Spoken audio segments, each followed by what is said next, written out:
DMT classes में आपका बहुत बहुत स्वागत है। आज हम बात करें क्लास 10th के विज्ञान के जो दो दो नंबर के क्वेश्चन आते हैं और एक एक नंबर के जो क्वेश्चन आते हैं जो एग्जाम में आपका अति लघु में पूछा जाता है। उन सारे क्वेश्चनों को मैं 50 तक कवर कराने वाला हूँ। ये जितने भी क्वेश्चन मैं कवर कराऊंगा बेसिक रहेंगे। और मैंने एक चैप्टर दिया रासायनिक समीकरण एवं रासायनिक अभिक्रिया, जो पहला चैप्टर होता है क्लास 10th के, उनके जितने भी एमसीक्यू हैं और उनसे पूछे जाते हैं जो 1 नंबर 2 नंबर के सवाल पूछे जाते हैं, उन सारे क्वेश्चनों को मैं इस वीडियो में कवर कराने वाला हूं। तो बहुत इंपॉर्टेंट क्वेश्चन है, ठीक है। तो इस वीडियो को जरूर देख के जाइएगा ताकि आप एग्जाम में 2-3 नंबर का जो क्वेश्चन पूछा जाता है आपसे उसको आप आसानी से लिख पाएंगे। और इसमें बहुत बेसिक से बताया गया है और मैं इसको पूरा अच्छे से आपको समझाऊँगा, एक्सप्लेन करूँगा, ठीक है। तो इस वीडियो को पूरा देखिएगा, ठीक है। तो चलिए स्टार्ट करते हैं। मैंने क्लास 10th के विज्ञान के रासायनिक अभिक्रियाएं एवं समीकरणों से रिलेटेड क्वेश्चन को इसमें एक्सप्लेन किया है, ठीक है। तो इसमें पहला क्वेश्चन कह रहा है मैग्नीशियम रिबन का दहन होने पर वह किस में परिवर्तित हो जाता है। जो मैग्नीशियम का रिबन जो होता है उसको हम जलाते हैं तो किस में परिवर्तित हो जाता है, तो मैग्नीशियम ऑक्साइड के श्वेत में, श्वेत मतलब सफ़ेद रंग में परिवर्तित हो जाता है। तो किस किस रूप में, तो चूड़ के रूप में, एकदम चुरचुरा के रूप में, ठीक है। तो इसको आप याद रखे रहेंगे क्योंकि आपके एग्जाम में 2 नंबर में आ सकता है, ठीक है। ये बहुत इंपॉर्टेंट है। अब दिया यहाँ पे दूसरा क्वेश्चन, रासायनिक अभिक्रिया में तीर का सिरा किसकी ओर होता है। जो रासायनिक अभिक्रिया जो होती है, जैसे कि यहाँ पे फॉर एग्जांपल यहाँ पे दिखा रहा हूँ मैं आपको, जो यहाँ पे अभी ये क्या है, अभिकारक है, 2 अभिकारक हैं। यहाँ पे जो तीर का जो चिन्ह है, यही क्वेश्चन पूछा है, तीर का चिन्ह किसको दर्शाता है, तो उत्पाद को दर्शाता है, ठीक है। तो आप यहाँ पे क्या लिखेंगे, उत्पाद को लिखेंगे, यहाँ पे उत्पाद की ओर दर्शाता है। फिर कह रहा है तीर की अभिक्रिया में क्या दर्शाता है, तो वो भी उत्पाद की ओर दर्शाता है। इसमें पाठ्य देख लिए लिखा है। फिर कह द्रव्यमान संरक्षण के नियम का वर्णन कीजिए। ये भी इंपॉर्टेंट है, इसको याद करके आप जरूर जाइएगा। बिना याद किए आप एग्जाम में मत जाइएगा, नहीं तो आपको बहुत सारी दिक्कतें हो सकती है। जब भी आपसे द्रव्यमान संरक्षण का नियम आपसे पूछेगा तो आप इतना लिखिएगा, जो रासायनिक अभिक्रिया में जो अभिकारक होते हैं और उनसे जो उनके उनके अभिक्रिया के बाद जो उत्पाद बनने वाले उत्पाद जो बनते हैं, उनका जो कुल द्रव्यमान होता है वो हमेशा सेम होता है, अर्थात बराबर होता है। इसमें वही चीज़ एक्सप्लेन किया गया है, मैंने आपसे आम भाषा में बताया। इसमें अच्छे से लिखा है, किसी भी रासायनिक अभिक्रिया में द्रव्यमान का न तो निर्माण होता है और ना ही विनाश, अर्थात किसी भी रासायनिक अभिक्रिया के उत्पाद तत्वों का कुल द्रव्यमान अभिकारक तत्वों के कुल द्रव्यमान के बराबर होता है, ठीक है। तो आप इसको जरूर याद कर लेंगे, अगर समझ लेंगे तो आपको याद हो जाएगा। फिर यहाँ पे दिए एक कंकाली रासायनिक समीकरण पूछा जाता है, जो कभी कभी एग्जाम में पूछ दिया जाता है। तो कंकाली का मतलब ये होता है, कंकाली रासायनिक समीकरण का मतलब ये होता है असंतुलित हो, मतलब बैलेंस ना हो। उनके जो परमाणु जो अभिकारक जो परमाणु संख्या हो वो उत्पाद के परमाणु संख्या के इक्वल ना हो। जैसे यहाँ पे कंकाली समीकरण का यहाँ पे एग्जांपल दिया गया है, मैग्नीशियम और ऑक्सीजन को अभिक्रिया कराया जाए तो मैग्नीशियम ऑक्साइड बन रहा है। तो इसमें आप देखेंगे कैसे पता चलेगा कि कंकाली समीकरण। देखिए यहाँ पे मैग्नीशियम कितना, 1 है, यहाँ पे भी 1 है, यहाँ पे ऑक्सीजन कितना है, तो 2 है, यहाँ पे 1 ही है, यहाँ पे 1 ही है। तो यहाँ पे क्या है, ये क्या है, कौन सा समीकरण है, तो कंकाली समीकरण है। तो वही चीज़ यहाँ पे आप जोड़ जोड़ कर लिख देंगे, ठीक है। अब चलिए, अब यहाँ पे चलते हैं हम, संतुलित रासायनिक समीकरण की परिभाषा लिखो। संतुलित रासायनिक समीकरण का मतलब ये होता है, जो अभिकारक होते हैं और उत्पाद दोनों में जो विभिन्न तत्वों के परमाणुओं की जो संख्या होती है वो हमेशा बराबर होनी चाहिए। अगर बराबर नहीं है तो वो असंतुलित समीकरण होगा, ठीक है। जो बराबर होंगे वो संतुलित समीकरण होंगे। अब यहाँ पे संतुलित समीकरण का एक उदाहरण दिया गया है, जैसे जेडन यानी कि जिंक और हाइड्रोजन सल्फेट से यहाँ पे अभिक्रिया कराया जाता है। आप हमेशा याद रखे रहिएगा, जब जिंक को हाइड्रोजन सल्फेट से अभिक्रिया कराया जाएगा तो जिंक सल्फेट जरूर बनेगा। और इसमें हाइड्रोजन क्या कहते हैं, जिंक सल्फेट बनता है और यहाँ पे हाइड्रोजन क्या हो जाता है, विस्थापित हो जाता है, ठीक है। तो आप हमेशा इस रिएक्शन को याद रखे रहेंगे। यहाँ पे दिया है उत्पाद किसे कहते हैं, तो पाठ देखिए, इसको उत्पाद मतलब अभिकारक से जो मिलकर जो बनता है उसे उत्पाद कहते हैं। तो इसमें पाठ देखने का, इसको हम जिक्र नहीं देंगे क्योंकि ये उतना इंपॉर्टेंट नहीं है, आपको यह याद होगा।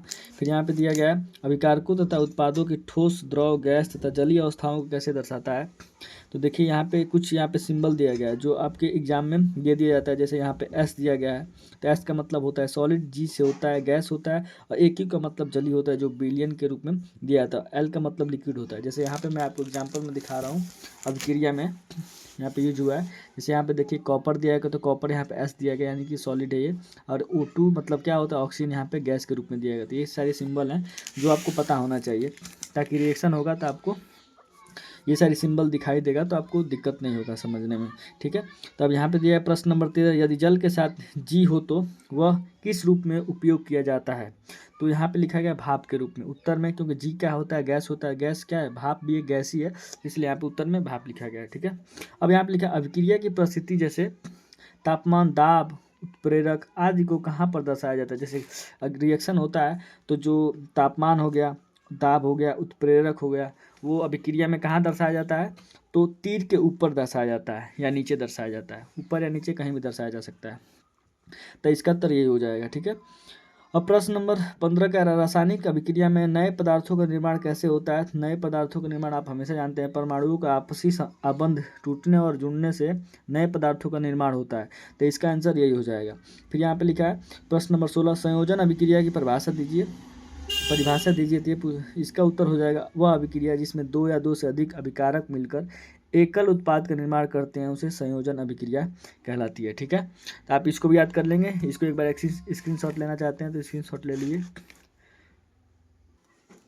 अब हर बार परीक्षा में संगमरमर का रासायनिक सूत्र पूछ दिया जाता है जो कि कैल्शियम कार्बोनेट CaCO3 होता है, जो आपको हमेशा याद होना चाहिए। ये याद कर लीजिएगा, संगमरमर का रासायनिक सूत्र क्या होता है, तो CaCO3 होता है। फिर कह रहा है प्रश्न नंबर 18, जल के निर्माण के लिए संयोजन अभिक्रिया लिखिए। तो जल के निर्माण के लिए आप जानते हैं एकल उत्पाद बनता है, यानी कि यहाँ पे एकल ही उत्पाद बनेगा। संयोजन अभिक्रिया हमेशा संयोजन अभिक्रिया में एकल उत्पाद का निर्माण होता है। यहाँ पे हाइड्रोजन और ऑक्सीजन से अभिक्रिया कराया जाएगा तो यहाँ पे H2O का निर्माण होगा। यहाँ पे बैलेंसी करके दिखाया गया, हम बैलेंसी पे एक वीडियो लाएंगे जिससे आपको घबराने की कोई जरूरत नहीं है। फिर यहाँ पे प्रश्न नंबर 19 कह रहा है चूना और पानी की संयोजन क्रिया लिखिए। चूना यानी कि कैल्शियम ऑक्साइड और पानी का सूत्र क्या होता है, H2O होता है। इन दोनों को रिएक्शन कराएंगे तो कैल्शियम हाइड्रोक्साइड का निर्माण होता है। तो वही चीज़ यहाँ पे एक्सप्लेन करके दिया गया है। फिर यहाँ पे प्रश्न नंबर 20 कर रहा है प्राकृतिक गैस का दहन करने पर क्या प्राप्त होता है। तो यहाँ पे मेथेन और ऑक्सीजन से हम क्रिया कराएंगे तो यहाँ पे क्या बनेगा, कार्बन डाइऑक्साइड और जल बनता है और साथ में उष्मा भी बनता है। इसको कौन सी अभिक्रिया कहते हैं, यह एक उष्माक्षेपी अभिक्रिया है। तो इसको आप याद कर लीजिए, कॉपी में इसको नोट कर लीजिए क्योंकि आपके एग्जाम में पूछा जा सकता है। फिर यहाँ पे कह रहा है द्विव विस्थापन अभिक्रिया किसे कहते हैं। द्विव विस्थापन अभिक्रिया उसे कहते हैं, तो इसकी परिभाषा हो जाएगी वे अभिक्रियाएं जिनमें यौगिकों के आयनों अथवा अवयवों का परस्पर विनिमय होकर नए यौगिकों का बनना क्या कहलाता है, द्विविस्थापन अभिक्रिया कहलाता है। ठीक है। तो इसका आंसर ये हो जाएगा। अगर आप मेरे चैनल पर नए होंगे तो मेरे चैनल को जरूर सब्सक्राइब करिएगा और लाइक जरूर करिएगा कि बताइए कमेंट सेक्शन में आपको वीडियो कैसा लगा। अब यहाँ पे मैं प्रश्न नंबर 26 पे आऊँगा क्योंकि ये इंपॉर्टेंट है। आपको रेडॉक्स अभिक्रिया से रिलेटेड एक एग्जाम्पल पूछ दिया जाता है कि एक इसका एग्जाम्पल दीजिए और रेडॉक्स अभिक्रिया का परिभाषा दीजिए। यहाँ पे रेडॉक्स अभिक्रिया का यहाँ पे एग्जाम्पल दिया गया है MnO2 + 4HCl। ठीक है। इन दोनों को रिएक्शन कराएंगे तो क्या बनेगा, MnCl2 + 2H2O + Cl2। यहाँ पे करके यहाँ पे क्या किया गया है, यहाँ पे बैलेंस किया गया है। तो बैलेंस के लिए हम एक वीडियो लेके आएंगे। ठीक है। अभी आप इस इक्वेशन को याद कर लीजिए। ठीक है, कि रेडॉक्स अभिक्रिया कहीं भी दिया जाएगा, एग्जाम्पल पूछेगा तो आप इसी एग्जाम्पल को कॉपी में वहाँ पे लिख देंगे। यहाँ पे विद्युत अपघटन है जो आपके एग्जाम के लिए बहुत इंपॉर्टेंट है, इसको आप जरूर याद करके जाइएगा। कह रहा है विद्युत अपघटन किसे कहते हैं, तो विद्युत अपघटन उसे कहते हैं किसी विद्युत अपघट्य के विलयन में जब विद्युत धारा प्रवाहित किया जाता है तो उनके विलयन के जो घटक होते हैं वो अपने आप में ही टूट जाते हैं, तो उसे क्या कहते हैं, विद्युत अपघटन कहलाता है। तो आप ऐसे जोड़ जोड़ के इसको लिख सकते हैं। ठीक है। और यहाँ पे पूछा जा रहा है 34 नंबर क्वेश्चन में भोजन में उपस्थित कार्बोहाइड्रेट के टूटने पर क्या मिलता है, तो ग्लूकोज मिलता है और ग्लूकोज का सूत्र क्या होता है, C6H12O6 होता है। तो ये इंपॉर्टेंट है, इसको जरूर याद कर लीजिएगा। फिर कह रहा है 35 नंबर क्वेश्चन सूर्य के प्रकाश में सिल्वर क्लोराइड धूसर रंग का होकर क्या बनाता है, तो सिल्वर धातु बनाता है। ठीक है। ये आपके एग्जाम में जरूर आएगा तो इसको आप अंडरलाइन कर लीजिए, बहुत इंपॉर्टेंट है। अब यहाँ पे दिया गया प्रश्न नंबर 36 कह रहा है यहाँ पे जिंक, उसके बाद यस दिया गया, यस का मतलब समझते हैं आप, सॉलिड होता है। फिर कॉपर सल्फेट AQ यानी कि बिलियन है।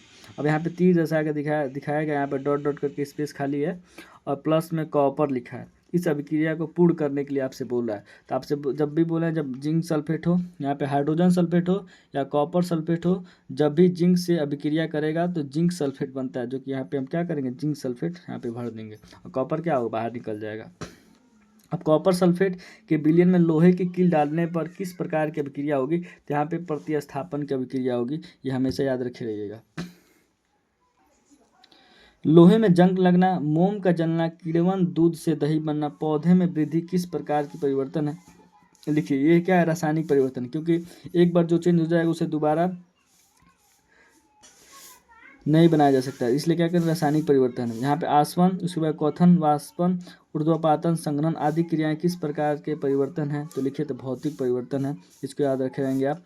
अब प्रश्न नंबर 40 कह रहा है जस्ते पर तनु सल्फ्यूरिक अम्ल की अभिक्रिया से किस गैस का निर्माण होता है, तो हाइड्रोजन का होता है। जैसे यहाँ पे जिंक, जस्ते का मतलब जिंक, और फिर तनु सल्फ्यूरिक यानी कि H2SO4, उसके वजह से अभिक्रिया करेंगे तो ZnSO4 बनेगा, और इसमें हाइड्रोजन बाहर निकल जाता है। किस गैस का निर्माण होता है, तो यहाँ पे हाइड्रोजन गैस का निर्माण होता है, वही यहाँ पे लिखा गया है। आप ऐसे करके लिख के याद कर सकते हैं, ठीक है। यहाँ पे प्रश्न नंबर 57 जो कह रहा है बुझे हुए चूने का रासायनिक सूत्र क्या होता है, तो कैल्शियम ऑक्साइड होता है। इसको आप हमेशा याद रखेंगे, क्योंकि आपके MCQ में ये क्वेश्चन पूछ दिया जाता है, तो कई लड़के इसको याद नहीं किए रहते हैं, भूल जाते हैं, तो आप इसको याद रखे रहे। उसके बाद लेड नाइट्रेट को ताप दें तो उसकी अभिक्रिया किस प्रकार की होगी, तो इसको भी, ये लेड नाइट्रेट का फार्मूला है, तो इसको याद कर लीजिएगा आप, ठीक है। इसको मैं अंडरलाइन कर देता हूँ, जिससे आप याद करने में आपको आसानी रहेगी। कार्बोहाइड्रेट के टूटने पर क्या प्राप्त होता है, तो ग्लूकोज प्राप्त होता है। ये हमेशा याद रखिए, क्योंकि MCQ में आपके ये क्वेश्चन आ सकता है।